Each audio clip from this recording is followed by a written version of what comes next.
Success is about doing less, not more.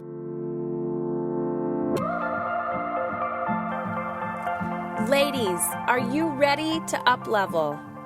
Are you ready to master your time, your energy, and who you want to become, and embody the woman and the mother that you want your children to be? I am here to tell you, this is possible. Yes, it will scare you. Yes, it will challenge you, but it is all possible. So, if you've been following me, you are on this personal development journey and you are ready for the next step to take your commitment and investment in yourself and your family to the next level. I want to know your dreams. I want to know your desires, and I want to know what is stopping you or slowing you down from getting there. We are now accepting applications for the Mamas in Control Mastery Program. So head on over to momisincontrol.com, fill it out, hit submit, and we'll be in touch. And listen, if you fill out the application before midnight on Monday, May 20th, you will qualify for a VIP strategy session with yours truly. So head on over to momisincontrol.com and fill out the application today.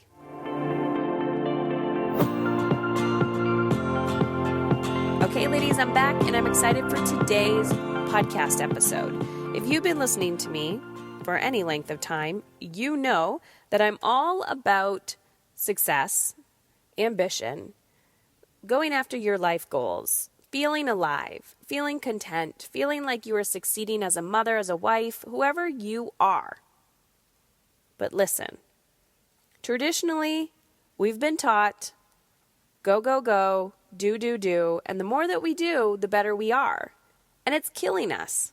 It's making us angry, frustrated. It's bringing you to your doctor more. You may feel out of control. If you're like me, you might find yourself ambitious and driven. You have goals, you have desires, you have wants and needs, and you're willing to take the action and to go after it. But here's the thing. We have a belief, a deeply rooted story in our subconscious mind that tells us if we do more, we're going to get to where we want to be. And I don't believe that anymore.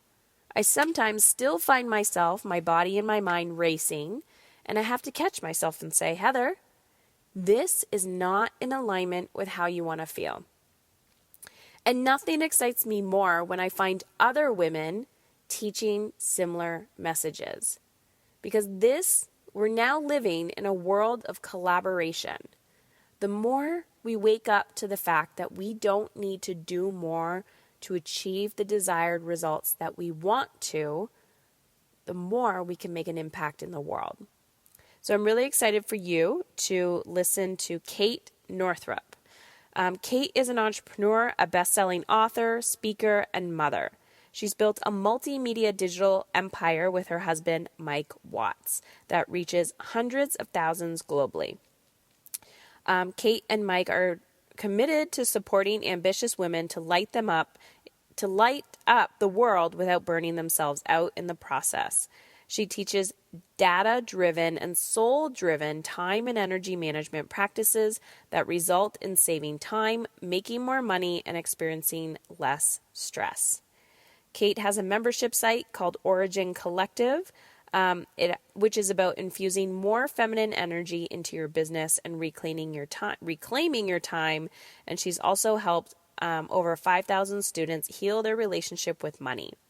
Her first book, called Money, A Love Story, has been published in 5 languages, and her second current book, Do Less, A Revolutionary Approach to Time and Energy Management for Busy Moms, is now available in bookstores everywhere.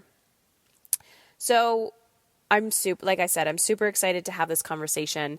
I've been following Kate Northrup for a while, and now that her book about Do Less, guys, we really need to start doing less, because that is what your soul is after. The peace, the contentment that you are craving is about doing less. It's not about letting things go, but it's about being more strategic and intentional with our time and our energy. So I'm super excited to dive into today's interview, and I want to hear what you think. So head on over to Instagram, find me, tag me, Mama's in Control. Let us know you were listening to this episode, and we will send it to Kate. All right, Kate, thank you so much. I'm excited to have this conversation with you. Thank you so much for having me. I was saying before we hit record that do less is my jam.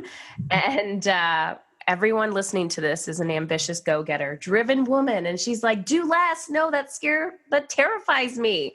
So what are you talking about? So I'm excited to dive deeper. Obviously, they've heard a little bit about you in the intro, but I want to know, how did you get to this point of like, everyone needs to know about doing less and how it actually gives us more? Well, my pregnancy with my first daughter really, and also my first year of motherhood really knocked me on my ass. I was so tired when I was pregnant that I cut my work hours about in half. And then that first year she was born, I had a bumpy, just the whole thing was so bumpy. And we had less than 10 hours of childcare, and she was sick. And sometimes she was waking up like screaming every 10 minutes at night. And it was brutal. And I suffered from postpartum anxiety and insomnia. However, my husband and we run our own company. So we didn't have maternity leave or paternity leave to fall back on. We needed to get the same results with way less time and way less energy, meaning we needed to make the same income, because now we also had medical bills on top of it and a baby. And so what was so amazing is that we sat down a year after Penelope was born and we realized we had made the same amount of revenue in way less time, like working less than half the amount of hours that we'd ever worked before. And we just thought, well, if we could do that by accident, what if we did that on purpose? And we know that we're not so special. And so we figured, well, let's reverse engineer. Let's figure out what we did that worked and let's do it on purpose. And then let's share that with other people. And so that's where do less came from. I love it when it's like, well, if we did this on accident, imagine what we could do if we're intentional about it. Yeah. I love that. So obviously there's some strategy behind this, but I really appreciate your approach coming from the feminine approach, right? Which is, I found myself in very much masculine energy. Oh, go, go, go, do, hustle, hustle, sleep is for sissies. And my body was like, Heather, no, please don't do that to me. Because if you do that to me, you're going to crash and burn. So we understand there is a lot of conversation in the productivity world of like, highest leverage action and stuff like that. But what is your twist on doing less? So my twist is that our body is actually the most genius blueprint for productivity that we have. And if you're a mother, whether you have birthed biological children or not, we know that our bodies, at least a woman's body, made all the human beings on the planet without thinking about it and without hustling. She didn't have to make a to-do list. There wasn't like a strategy. It just happened. And so after having my kids, I was just like, this is amazing. And then, I did the most productive thing of my life without thinking about it and without trying. So what if I could use that same energy for my business, for the projects that mean the most to me? And so I began to learn about the way that women's bodies work and specifically our cyclical nature and how the menstrual cycle mimics exactly the 4 seasons, which also mimics exactly the 4 phases of the moon. And it is no accident that these 4 cycles, the seasons, the moon, and the menstrual cycle all match up perfectly. And if we are not taking that with reverence, I think we really need to clue in to just like our connection to divinity, but also to something greater than ourselves. And every time management system I had ever followed was just kind of created by a guy some man who was trying to fit more into the day. And I started to actually learn about how I could follow what my body was going through each month for productivity and for time management. And it turns out that it really works because we have a phase specifically each month that is required for the completion of any project. Like our bodies are actually designed to be incredibly productive, but not over a 24-hour period, over a 28-day cycle. And that so that's the unique. I'm not the only person who talks about this, but it's definitely a unique combination of leadership and the productivity hacking with the feminine. I love this conversation, and I love how it really gives you permission to tap back into, if we've forgotten it, our body's wisdom, and how important that is when it comes to leadership in your life. So jumping into this, knowing, I know there's the 4 phases, and you go into like great detail on that in the book. The only reason why I've ever had to tap into my wisdom is when my hormones were out of balance, right? Or they'd be like, when are you due? Or when did you get pregnant? I'm like, I don't freaking know. I was never taught to, track my period, track my menstruation cycle. So prepping for this call, I'm like, okay, I just started my period like 2 days ago, so I know what season I'm in, and which would be like the winter season. And what else is that called? So it's certainly the winter season. If you were also, it's the same energy as the new moon, though it doesn't mean your period is always going to sync up with the new moon. But I always like to mention that for women who aren't having a cycle for whatever reason, because we all can follow the moon. And actually, most of the time I've been studying this and doing this work, I haven't had a period because I've either been pregnant or nursing. Anyway, and then I like to call it, I basically created a framework for project planning, for project management, based on these same 4 energetic signatures, I call them, or like kinds of energy. And so I call that wintertime energy the fertile void. And it's not so much like some women just refer to the time that they're having their period each month as the fertile void, but I mean it more from a perspective in our projects. Like there's a phase that feels like the winter, that feels like the spring, that feels like the fall, and that feels like the summer. I skipped the summer because that's really important, because we live in a culture that only wants us to be in springtime and summertime energy. Mm-hmm. And we skip out on the autumn and winter energy, which I believe is really where our power comes from. It's where our depth comes from, and it's where our renewal comes from, and where our greatest ideas come from. I love this. So, yeah. Okay. So when you, I connect so much, because it's just like, we need sleep. We need sleep. It is so important. I like how your book is kind of divided in, you have chapters, but then you have experiments. So can you talk a little bit about that? Like how things are experiential in our life. It's not, I find women are so like all or nothing, like give me the blueprint, give me the strategy. And it's like, we have to experiment with ourselves. Like what's going to work, what's not going to work. Yeah, because I think that the whole idea that like there's this one way, and I think in business in particular, right? It's like, follow this 7-part strategy to make 6 figures in 3 months, or, guaranteed proven results if you do these 3 things. And it's just not true. Like there is nothing that each one of us is going to do that is guaranteed to work. So I really broke my book into these experiments because I also feel like women, especially moms, we get overwhelmed easily. We already have plenty going on, so we don't need to also try to give our lives and bodies entire makeovers. But we can do little experiments that are designed to give us back our time, just to see like, okay, what would happen if this week I prioritize my sleep? Great. That really worked. Wow, I feel amazing.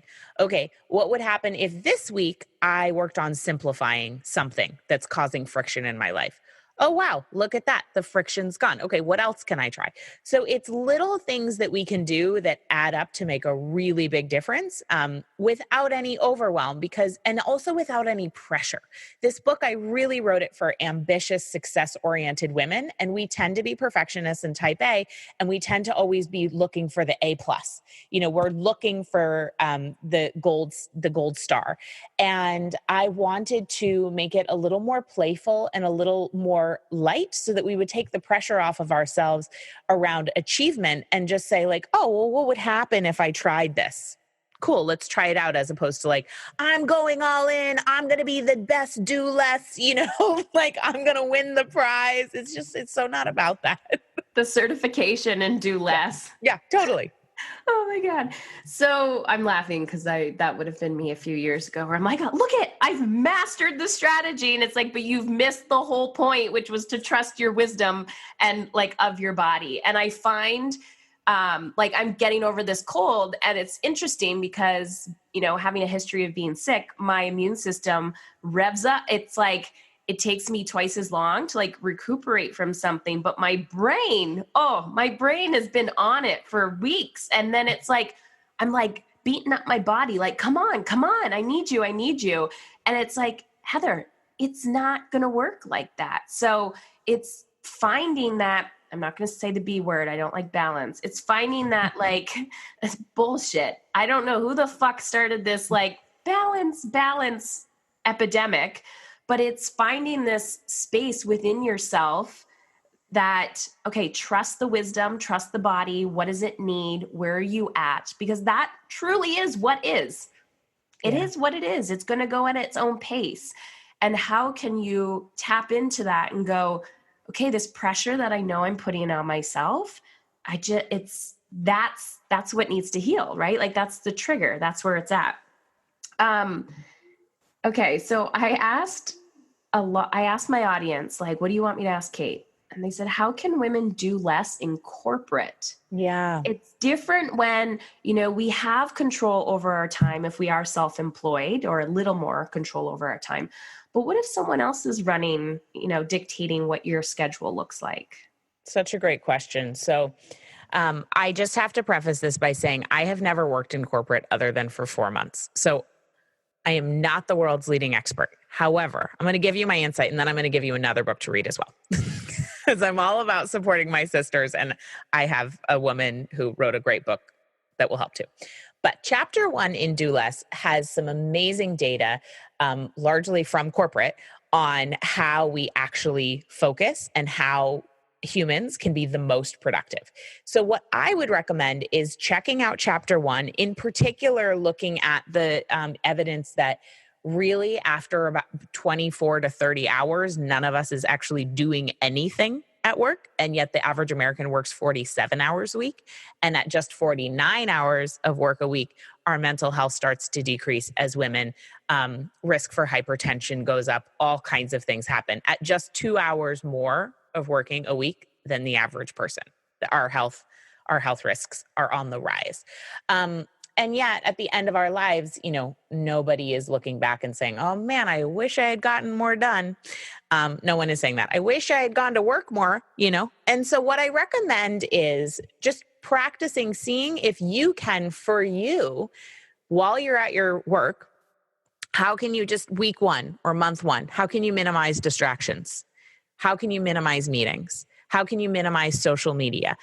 And get focused on one task at once. And then I do recommend, which anybody can do, doing the 50 minutes. This is what the data shows, that we do our best work when we work for about 50 minutes and then take a 10-minute break. Unless you are hyper micromanaged, I can't see why you wouldn't be able to do that. And you will get more done than the other way of pushing through for 4 hours at a time without getting up to pee. You will get more done, and you will feel refreshed at the end of the week, at the end of the day. And you will be happier, which means your employer will be happier, because happy workers means more productivity and means less workplace drama, which means way less time and energy spent on that. And also less absenteeism. And so when workers show up, a lot more gets done. So those are all recommendations that anybody can try. In terms of the cyclical energy piece, can you just stay home from work when you have your period? No. And by the way, I'm a mom of 2 children. I run my own business. I also don't just do nothing ever, because I have a 1-year-old and a 3.5-year-old. They're not just being oh, great, mom, I'll just take care of myself while you lay on the couch.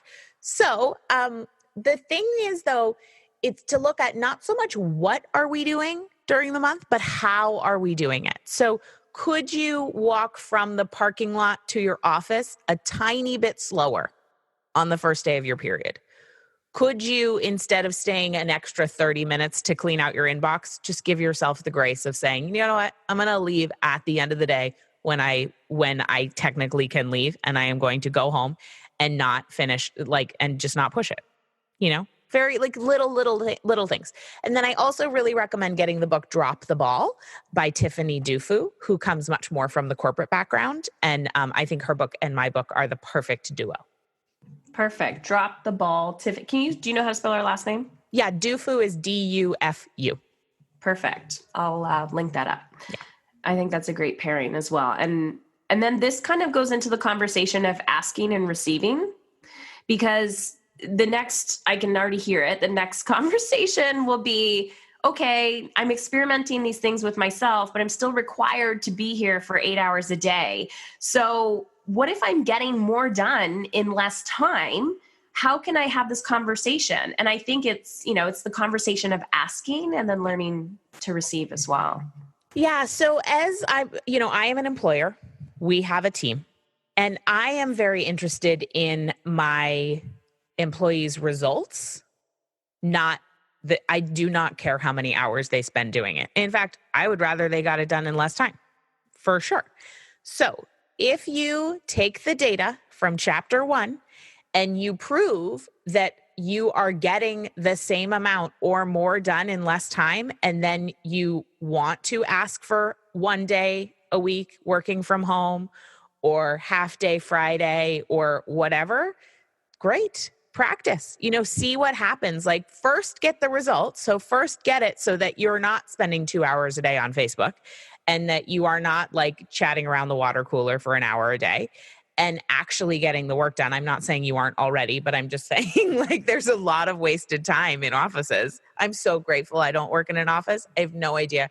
I would be so irritated with all the stopping by and the chit-chatting and the meetings and I just am oh my gosh, this is such a waste of time. I rented office space for a few months because we were in transition with our home, and they're like, Heather, you're like this ghost. You come in, you get your shit done, and you leave. I'm like, I don't understand how you guys just waste 3 hours of your day talking to each other. I'm like, I'll hang out with you after. But right. I want to get in, get shit done, and go. Well, yeah. So for me, and I recommend this for everybody, start to pay attention to when your best hours of the day are. For me, they're from 8 a.m. to 12 p.m. And so I really try not to schedule any meetings during that time, because if I do, then I don't get my best work out of myself, because from 12 to 4, I'm kind of I'm just not focused. I'm all over the place. It takes me longer to get stuff done. And so if you are in an office environment, is there a way that during your best hours of the day, you could set boundaries so you could really get your most important work done during that time? And then, maybe tootle around the water cooler from 3 to 4 when you weren't really going to do anything anyway. Oh God. So we're changing the paradigm of how we work. Yeah. And as women, we are using our inner wisdom to do that, and not to, push against the cultural norms of using our voice and all of that. But you're going against a lot to be a trailblazer and take a stand, right? Or take back control of your life. Yeah. Time and your energy. So there's going to be resistance. There's going to be uncomfortable conversations that you have to have. There's going to be internal dialogue that you have with yourself of I feel guilty for doing nothing, right? Everything that I need to do is done for the day. It's a lifestyle. It's changing who you are in so many aspects. So what do you say to someone who's I'm so determined to do this. I have to do this. I'm looking around me and I'm seeing everyone kind of struggling, and I'm not anymore, or I've kind of found the secret, even though it's not a secret. What do you say to those people who are damn, I guess I'm a trailblazer for living this way? How do you deal with that? That is challenging. And that's why most people don't break out of the pack, because we are wired as human beings for belonging.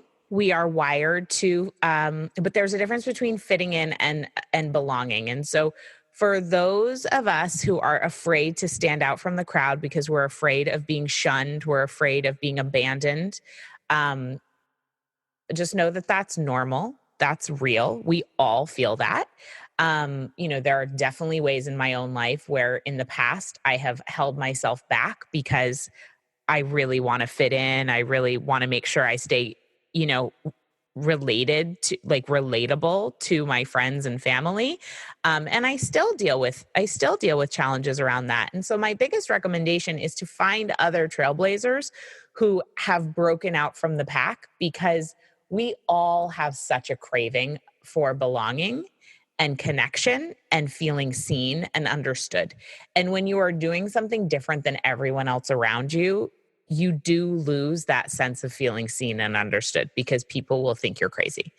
And so I really recommend finding a community of people who are also doing things out of the box. And obviously, the internet is a great place to find those people. I have a membership for that very, very reason. There are wonderful masterminds you can join. You can go to events. You can search hashtags on Instagram. I mean, there are Facebook groups. You can find your people, but you do have to do it consciously. I'm part of a few text chains of incredible women entrepreneurs who we just hold each other up. We just write in when we're having a hard time, about marriage, about business, about kids, whatever. So find those people because it's going to be really critical. And then also know that change is uncomfortable, and doing things differently than other people is always going to feel weird. And it's just kind of part of the deal. So I always say, welcome to the crazy club. Yeah. When people are like, what? You're weird. You're different. Yeah. I'm like, thank you. Yep. Thank you. That was my goal. I've always been the little bit weird in my friend circle. In my neighborhood, we are definitely Mike and I live in a really close-knit neighborhood. We are definitely the kooky neighbors. And it's fine. It's just the thing is, I was also raised by a mother who is my mom is really out there. She is kooky pants. And so I am used to it a little bit, but it's still a practice every day. Just being oh, okay, I'm not like everyone else. But then you just have to find the rest of the people who are not like everyone else and know that they're probably not all going to live in your town. You have to find them on the internet, mostly. Yeah.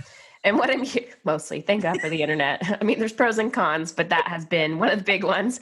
Some of the most amazing people I've met. I'm like, what would I do without the internet? Right? I don't know what I would do without I live in the small town in Maine I grew up in, and I love my local friends. I love my local community, and I'm so grateful that I get to have both. Yeah. Yeah. We need it. So intention, I keep hearing intention, right? We need to be intentional. Oh God, it's Monday, about creating these communities and what we want and desire in our life.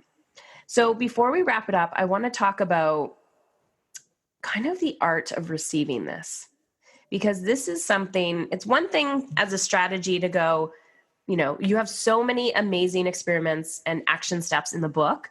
And I can ask, right? Hey, can you do this for me? Hey, can you pick up the kids? Can you make dinner tonight? Can you send this email? I can ask, but there's something different about receiving. Can we just dive into this a little bit? I will never, ever, I can't even tell you the impact. I didn't even know I was missing it in my life until I had to completely surrender and learn how to receive. And it was probably one of the most uncomfortable feelings I've ever had in my entire life.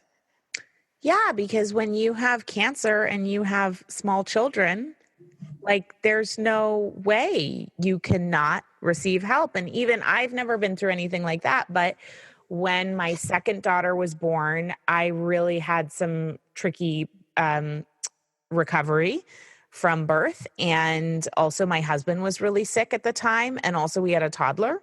And then a newborn. And so it was really a situation where it was oh, it's not just where it would be nice to have help. I actually need it. We're not going to make it without it. Okay. So it's very humbling. And it rewires us from thinking that our worth lies in what we do to remembering that our worth lies in who we are. And the only real way to rewire that is by practice. And sometimes by being forced to stop doing things. And so that receiving thing, we can do it in such small ways. You know, if somebody offers to buy you coffee today, just say thank you instead of arguing with them about it. Last night we went to dinner at a friend's and we were getting takeout. And of course we went to pay for our half and they said, no, dinner's on us. And, we are raised to protest and say, oh no, let us, oh no, you shouldn't, oh, don't do that. Right? What if we just said, thank you so much. That's so kind of you to buy us dinner. Really simple things. If somebody says, oh, can I get the door for you? Can I help you with those bags? Absolutely. That would be great. And when we practice receiving help, when we aren't desperate, we actually expand our receptor sites. This is a real thing in our brain. And I am not a neuroscientist, but I know that we rewire our brain through our behavior and through our thinking. And we want to increase our receptor sites for receiving and expand our capacity to receiving. And the only way we do that is through practice. And I'll notice it in my body. Like even if my husband comes to give me a hug and I think I'm busy, or something, right? Like I'll literally feel like I just decide to receive it instead of armoring up and pushing him away. And that's so simple. We can try these things, little simple ways all day to just open up and open up. I love this. Experiment. Just challenge yourself. Just, say, what can I do different? Like, what is it that you're working on? And it's all about progress, not perfection. Yes, totally. Because there's no end date here. Like there's no moment when we get to the end where we're getting graded. There's just today. That's it. There's just today. So just see what happens today, have fun with it, be a little more playful. The stakes are not that high. No. I mean, the stakes are really high and not that high all at the same time. No pressure. But if you fuck this up. Yeah. But take the pressure off yourself, which is it's just that double-edged sword. But it's guys, just try to be 1 degree better. That's it. Just, and if you're not, it's okay. Just look at yourself and go, I could have did that better. And you're always going to look at yourself and think that. So just experiment. I was saying the other day, because I was a little off. Now when I go places, people will recognize me, especially locally. They'll listen to the podcast and I just wasn't feeling it. And I'm like, oh, I got a really good resting bitch face. And so I'm like, I posted on the Instagram, like, guys, it's not personal. I just had a 102-degree fever and I'm trying to be at my kid's picnic. So it's I don't want to put the fake smile on my face, but just know we're all challenged with something. We're all, fighting something internally. And if we can just kindness, if you could just show up a little kinder with more compassion for yourself and others, that will make the world a better place. So true. Yeah. And the more in alignment we can be with how we want to feel, to me, that's purpose. It's it's not about doing less and laying on your couch all day. No. What do you say to people when they're like, well, if I do less, I kind of find it as a leadership. It's not about doing less. It's just about capacity to, like you said, receive, ask, guide, lead, teach people. What do you say about that when they look at the title and they're like, do less? Yeah, right. It's about doing less of the stuff that doesn't matter, doing less of the stuff that drains us so that we can do more of the things that do matter and do more of the things that energize us. So it's really, and also there was just a great article in the New York Times about the art of doing nothing and why it's so important. Literally staring out the window is incredibly productive for a lot of reasons. Mm-hmm. So it is about, it is, and it's not about doing less. But I think all of us could stand to spend 5 minutes a day doing nothing. Yeah. And if somebody argues with me that they can't do that, I really, that's a state of mind. That is not a state of reality. Love it. How has this work and writing the book changed how you parent? I love that. So I enjoy parenting so much more. I thought because I always wanted to be a mom that I would naturally just love it so much. And the truth is some days I really don't. So the good news is the more present I am, the more I love it, because the less I'm trying to like think of something else that I should be doing, or, thinking about work or whatever. And so, yeah, it's definitely made parenting more enjoyable. I've also just been able to expand my capacity for things not going the way I want them to. Which a lot of days as a mother, things don't go the way I want them to.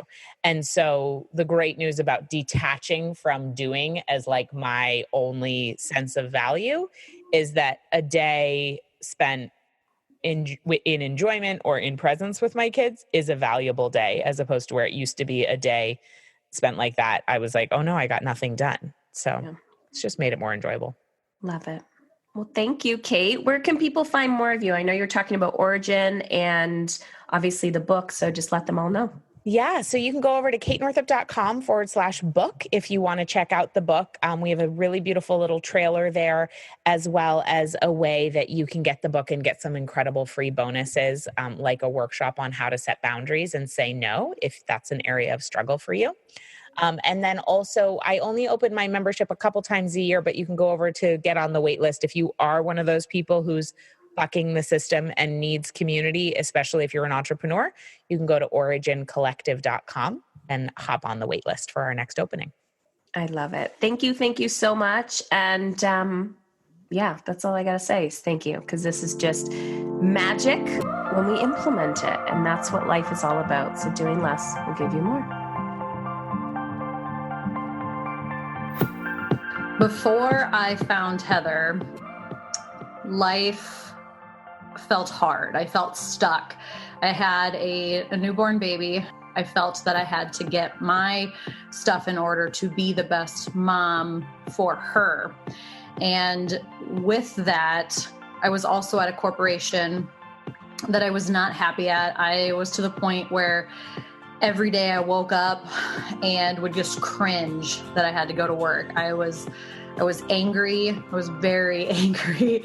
Everybody around me walked on eggshells. I would come home and just constantly yell. I had this feeling inside me that there was more, and I had no idea what that was. And so when I found Heather's podcast, and this woman was just so raw and real and no BS, I thought to myself, holy smokes, like, is this a real thing? Can you really help somebody doing this? Can this be my life? Can I have this ease? Can I have this joy? Can I have this time freedom, financial freedom? I wish I would have asked for help sooner.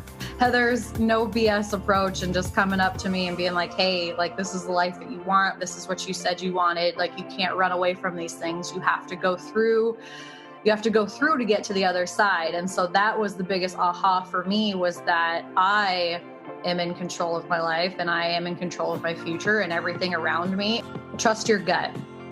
You don't know what you don't know. And so investing in someone and in a program holds you accountable to a level that you never even thought possible. One of the very first mindset shifts that I had around investments as myself is that I can always create more money, but I cannot create more time. And then as far as, fear of failure, we all feel like we're going to fail. And facing that fear head on and being with a group of women and a coach who knows how that feels really helped me see that we just learn to fail forward in a very short amount of time. My husband started to see improvements, and there hasn't been a day that we haven't been thankful that I took the leap and joined the program. Heather is different than anybody I've ever spoken to or worked with, because she's been there, she's done that. Her cancer story and facing death and learning how to live really resonated with me. While I have never been in that position, I still felt like I was dying on the inside. And so her story inspired me that, if she can come back from that, then anybody can do it. And she has a no BS approach. I loved that she is so relatable. And it's not just strategy and mindset. It's all of the things. Like you learn how to overcome fear and live in alignment in all areas of your life, not just one, and really personalizing it and individualizing it to fit your needs.